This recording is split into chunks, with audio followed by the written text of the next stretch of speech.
cop learns truth behind bags of snakes flooding town.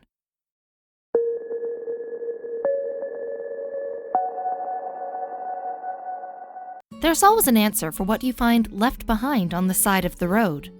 The old mildewy styrofoam cup was probably tossed by a careless driver.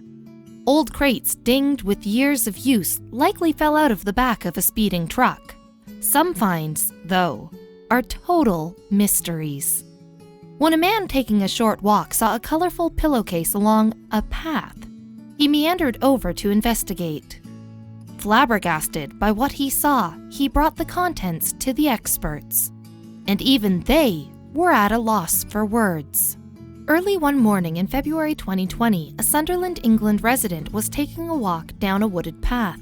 After some time on the winding trail, he finally emerged onto the street, and he noticed something very odd. There, leaning up against a public garbage can, were two tied-off pillowcases, one of them with a Buzz Lightyear graphic. It also looked like the bags were moving. Interested, they peeked inside and instantly jumped back in shock. At a loss for what to do and unsettled by what he saw, the man turned to the Farringdon Community Fire Station. The small suburb was a close-knit community who generally looked out for one another.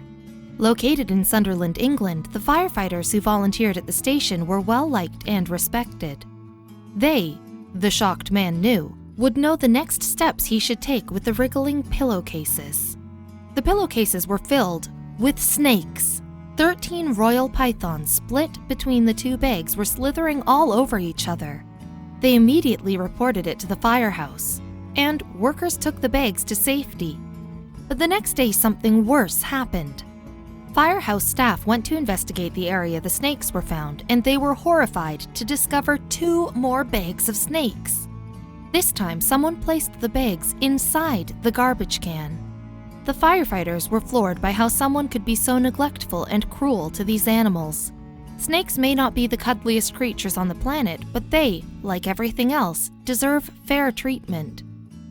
The second pillowcases contained 15 corn snakes in one bag and just one carpet python, which can reach lengths of 9 feet as adults, stuffed into another.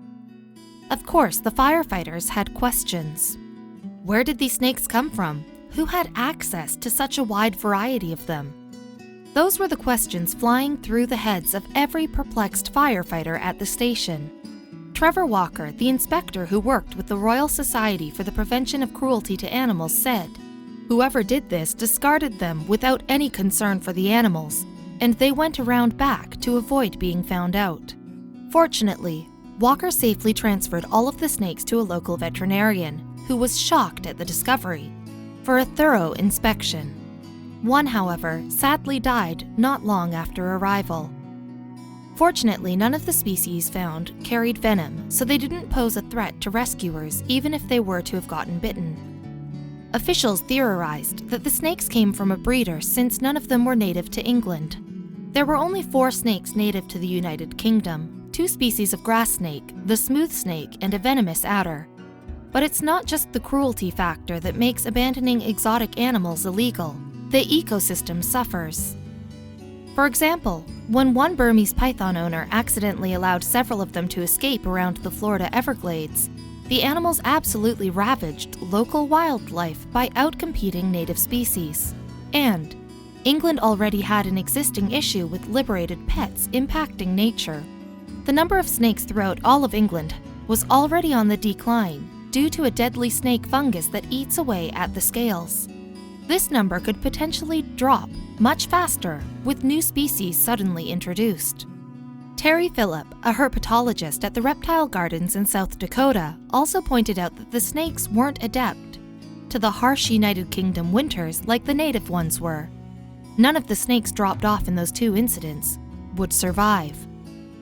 Once the local vet gave the remaining 28 snakes a clean bill of health, RSPCA Inspector Walker transferred them 100 miles in his car to a reptile specialist in Yorkshire, who could take proper care of them. Hopefully, some of them can be rehomed, Walker said.